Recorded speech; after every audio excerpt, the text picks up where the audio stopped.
Where are you from? I'm from Korea. 한국어 진짜 할 수 있어요? 한국인이세요? 那你为什么骗我？你为什么说你是韩国人呢？你是中国人吗？我操！ 앞서 인트로에서 보여드린 영상에는 한 중국인 남성이 아무렇지 않게 외국인에게 나는 한국인이다 라며 이야기하는 장면이 나옵니다.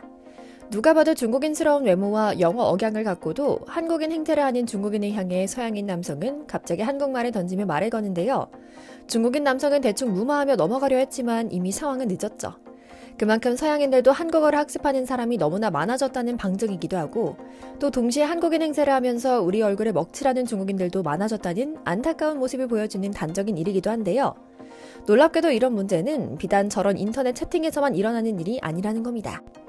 국가와 국가 간 장벽에서도 한국인 행세를 하면서 범죄를 저지르려다 붙잡혀 한국인으로 기록되고 범죄율을 높이는 기이하고 치가 떨리는 일을 일으키는 건데요. 실제로 최근 해외 세관과 입국 심사대 인터뷰에서는 위조 한국 여권을 사용하다 신문당하는 중국인들의 모습을 심심찮게 볼 수 있다고 합니다. 정말 한국에서 왔나요? 왜 한국인 인척하려고 하는 거죠? 한국인이 한국어를 못한다고요? 당신이 가져온 수지포로의 에세 담배가 정말 한국산이 맞나요? 에세는 제조사가 어딘가요? 담배 인삼공사를 모른다고요? 등의 질문을 받는 모습이 실시간으로 다큐멘터리로 남겨지기도 했는데요. 오늘은 중국인들이 전 세계에서 저지르고 다니는 사건 사고와 함께 사필 규정으로 전 세계, 특히 호주 공항에서 적발되고 있다는 특수한 조치들에 대한 이야기 이모저모를 전해드리려고 합니다. 잠시 저희 광화문 브리핑 채널 구독 설정도 부탁드리고요. 요즘 서양 국가에서는 유난히 한국 여권의 위조에 입국하는 중국인이 늘었고 불법 체류가 가득한데 문제는 이들이 운 좋게 입국해서 저지르는 이런 일들 때문에 괜히 한국인이 해외에서 저지르는 범죄율 통계만 많이 잡히고 있다는 겁니다. 특히 호주에서 중국인들의 불법 행위는 판을 치고 있는데요. 밀수, 짝퉁, 매춘 등 문제를 일으키면서 한국인 행세를 하는 사람들이 많아졌다고도 하죠. 실제로 한국 위조 여권을 사용하는 중국인들은 동남아시아와 중국에서 불법 거래된 한국 여권을 구입해 사진만 넣어 사용하는 경우가 많다고 하는데요. 우리 돈으로 약 30만 원이면 그저 보여주는 용으로는 정말 진짜같이 보이는 한국 여권을 만들어준다는 시세까지 알려져 있을 정도로 수요가 엄청나다고 하죠. 같은 동양인이기 때문에 유럽인들의 눈을 속이기 쉬울 것이라는 점을 이용하는 건데요. 혹시라도 운 좋게 통과만 한다면 입국 절차도 간소한 데다 현재 취업도 훨씬 쉽기 때문에 특히 중국인들이 한국 여권을 위조해서라도 갖고 싶어 한다고 하죠. 그런데 중국인들이 평소에는 한국에 더해 소국이라면 무시하고 자기들 같은 대국 사람들의 못 미치는 민족이라 흉보기 바쁘더니 외국 나가면서 왜 그렇게 한국인인 척 하고 싶은가 궁금하실 겁니다. 그리고 알려진 진실은 충격 그 자체였는데요. 전 세계에서 왕따당하는 국가라는 내용은 알고 있었지만 이 정도일 줄은 몰랐을 정도죠. 하지만 사실 중국인들이 어떤 대우를 받고 살고 있는지는 여러분도 잘 알고 계실 겁니다. 전 세계에서 중국인들이 일으키는 폐악질이 도를 넘으며 글로벌하게는 중국인들에 대해서는 무비자 입국을 막고 있는 것이 트렌드가 됐을 정도인데요. 미국은 원래부터 불가능했고 캐나다나 호주 등 이민이 비교적 자유롭고 중국인들이 많이 드나들던 서구권 국가에서도 국경을 닫았다고 하죠. 물론 그 틈을 인도인들이 채웠지만요. 어쨌든 중요한 것은 이렇게 중국의 문호를 닫는 일이 추세일 만큼 그동안 중국인들의 추태는 엄청났습니다. 남의 나라 군대 사진을 몰래 찍고 염탐하고 군사 기밀을 빼가는 일은 물론이고 삼성전자 공장에서 설계 도면을 훔치는 대담한 일까지 벌이고 있으니 당연한 일인데요. 정작 중국 스파이는 단 한 명도 적발된 적 없는 이상한 나라 한국에서만큼은 정반대의 정책을 펴고 있어 화제입니다.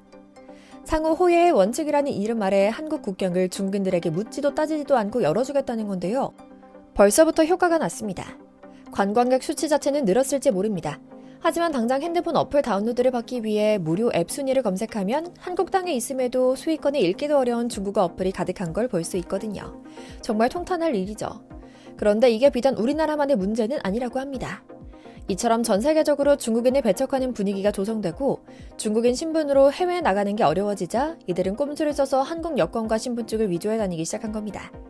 그래서 최근 주말에 상하이로 놀러가는 MZ세대 한국인들의 여권을 훔치는 일까지 폭증했다고 하는데요. 정책이라는 게 이처럼 풍선 효과로 어디로 튈지 모른다는 게 무서운 일인가 싶습니다.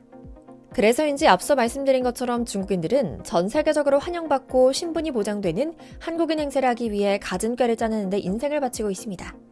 그리고 어쩌다 느슨한 곳을 통과해 그 나라에 들어가기만 하면 각종 범죄로 얼룩진 생활을 한다고 하는데요. 이는 중국인의 민족성과 연관이 된다고 합니다. 중국인들은 남의 것을 뺏고 자신의 부를 채우는 것이 미덕이라는 믿음이 있다고 합니다.